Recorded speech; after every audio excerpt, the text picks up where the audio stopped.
Baik, kita lanjutkan teman-teman semuanya. Nah, di sini saya akan memperlihatkan teman-teman untuk melihat bagaimana hasil outputan di serial print-nya teman-teman.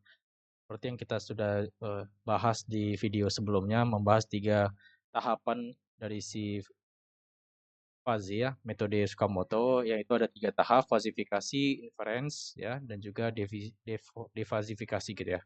Nah, di sini saya ingin memperjelaskan pada teman-teman bahwa kita ingin memperlihatkan hasil dari serial print-nya gitu ya. Nah, serial print itu apa? Serial print itu singkatnya itu adalah sebuah fitur yang dimiliki oleh Arduino IDE yang mana kita bisa melihat hasil ya, hasilnya tanpa harus kita melihat data-datanya itu atau tanpa harus kita menyambungkan terlebih dahulu dengan misalnya dengan Blink atau apapun itu. Jadi kita bisa melihat datanya ya secara live gitu ya.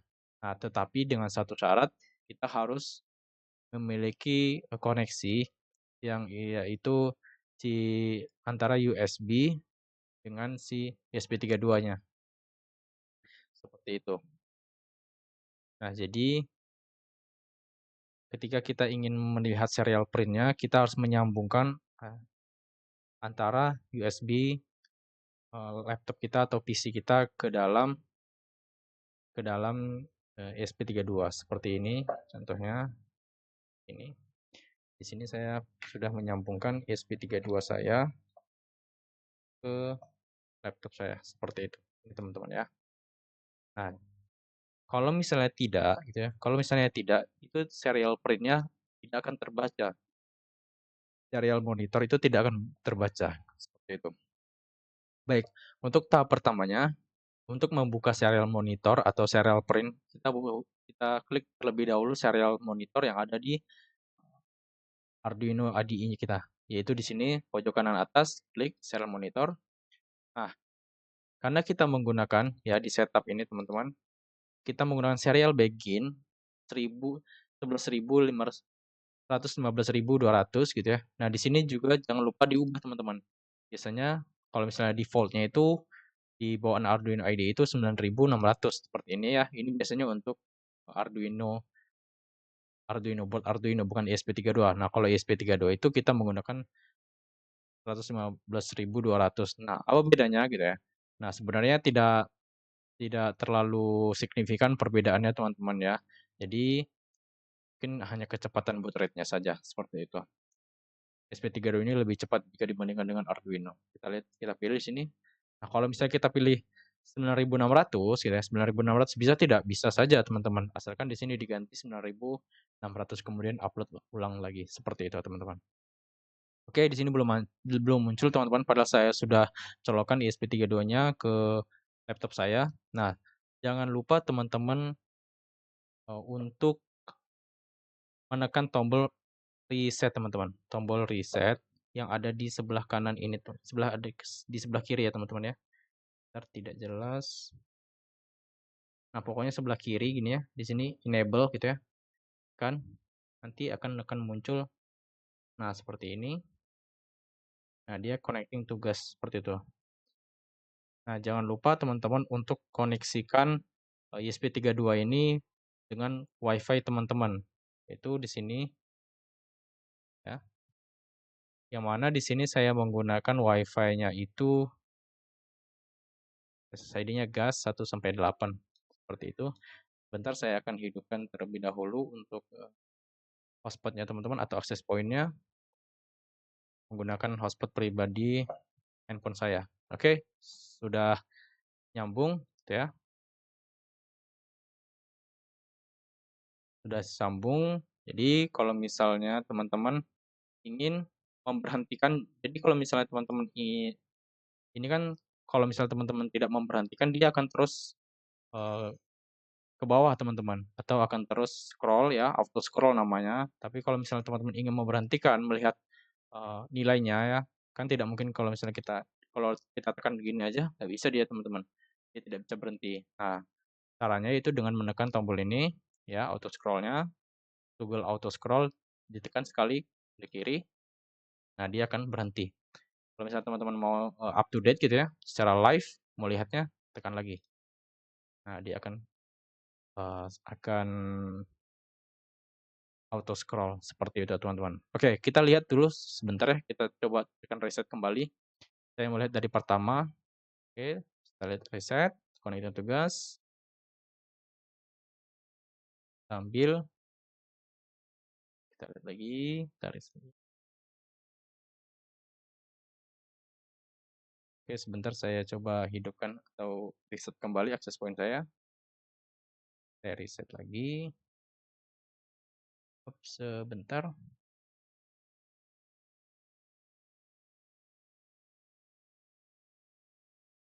Ada masalah di WiFi hotspot saya, teman-teman. Oke, sudah bisa. Nah, dia seperti ini. Oke, sekarang teman-teman, ya, kita lihat dulu. Oke, untuk tahapan pertama itu ada kan di tahapan sebentar, fasifikasi ya teman-teman. Kita lihat di tahapan fasifikasi seperti ini yang pertamanya. Nah, ini tahapan fasifikasi. Nah, di sini saya buat teman-teman, untuk suhunya itu ada, bentar, suhunya itu saya buat 9 teman-teman. Nah, kenapa saya buat 9 ya? Kenapa? Karena ESP32 saya ini belum tersambung ke sensor suhu, teman-teman. Jadi kalau misalnya saya tidak sambung ke sensor suhu, dia pembacaannya akan lebih random, teman-teman. Atau kadang bisa menjadi negatif seperti itu setelah saya coba. Nah, di sini saya coba membuat tipe data atau nilai ya, nilai dummy gitu ya, atau nilai tipuan saja atau nilai bohongan saja. Di sini saya buat temperaturnya 9 teman-teman. Disimpan di dalam variabel temperatur C. Nah, kalau misal teman-teman ingin sudah menyambungkan ya ESP32 ini ke dalam sensor suhu ya, mengkoneksikan ke sensor suhu, teman-teman jangan lupa ini uncomment ya, uncomment.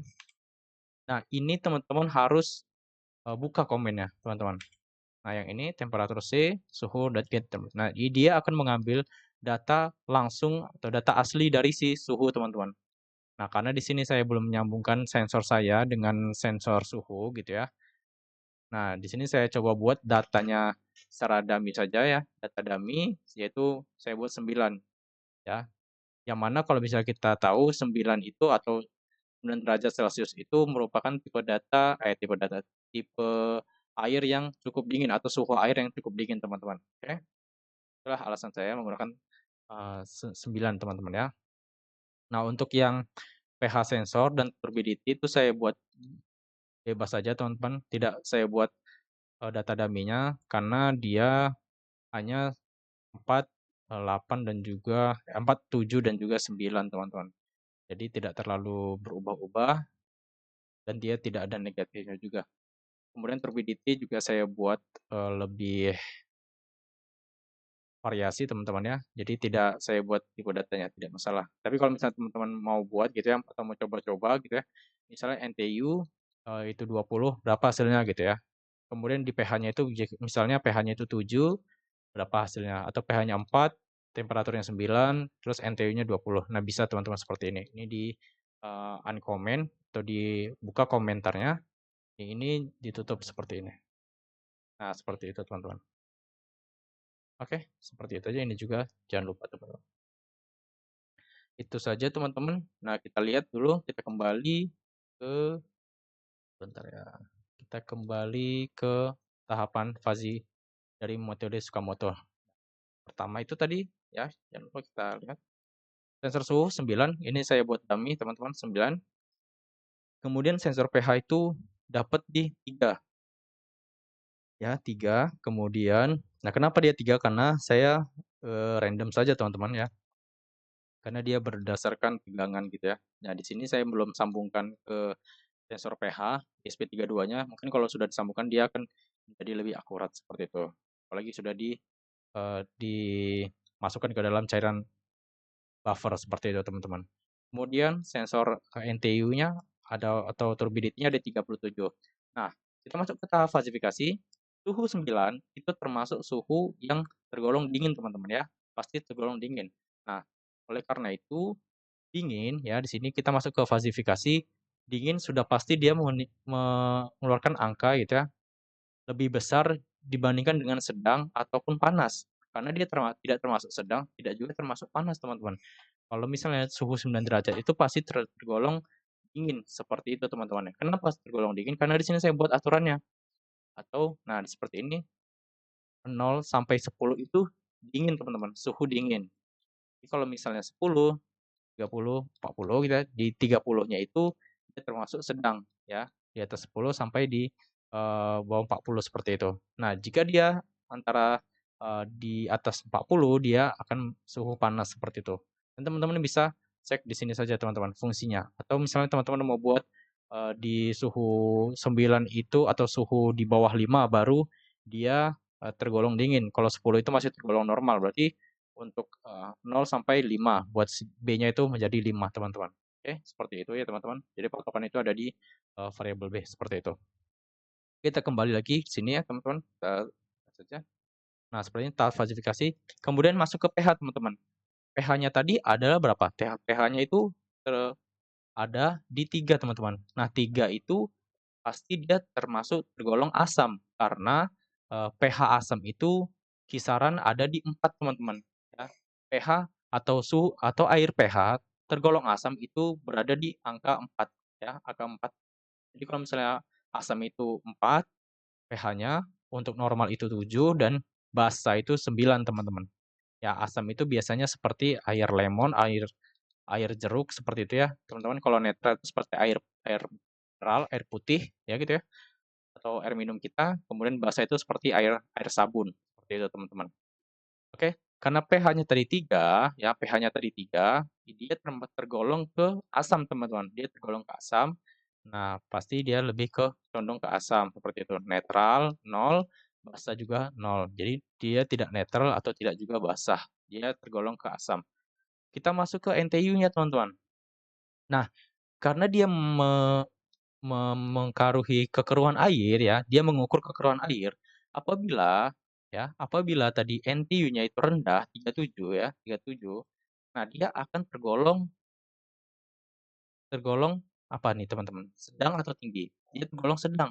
Kenapa dia sedang? Karena semakin tinggi NTU ya, semakin tinggi angka NTU itu semakin dia eee keruh teman-teman, tergolong keruh atau, kotor seperti itu ya, tergolong keruh gitu ya. Nah, semakin rendah dia tergolong jernih.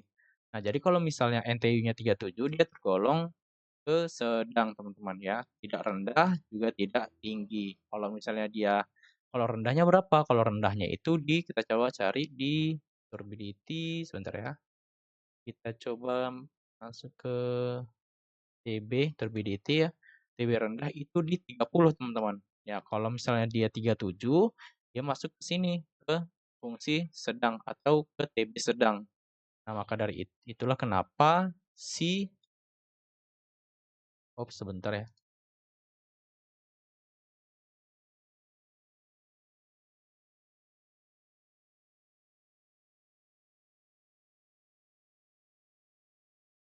Nah dia seperti itu teman-teman ya.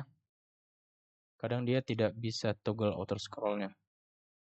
Coba kita ulangi lagi teman-teman. Kita reset lagi kembali. Sebentar.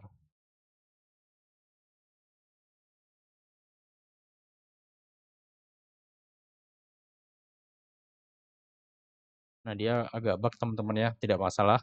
Kalau misalnya teman-teman tidak bisa berhentikan, teman-teman bisa cabut di USB 3.2-nya. Dia akan berhenti secara manual. Seperti itu teman-teman ya. Nah, seperti ini. pH 19, kita sensor suhu 9. Lalu kita cari yang tadi teman-teman ya. Ini sudah terlewat.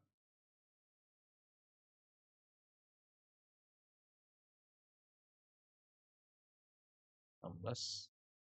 Ya pH-nya itu nggak ada 19 teman-teman ya. Jadi pH-nya itu di sini sangat random teman-teman. Kita lihat di sini.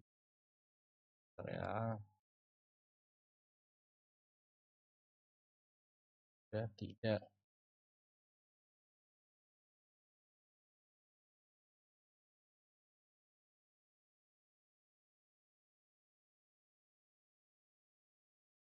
ini kita masuk sini aja pH 9 ya.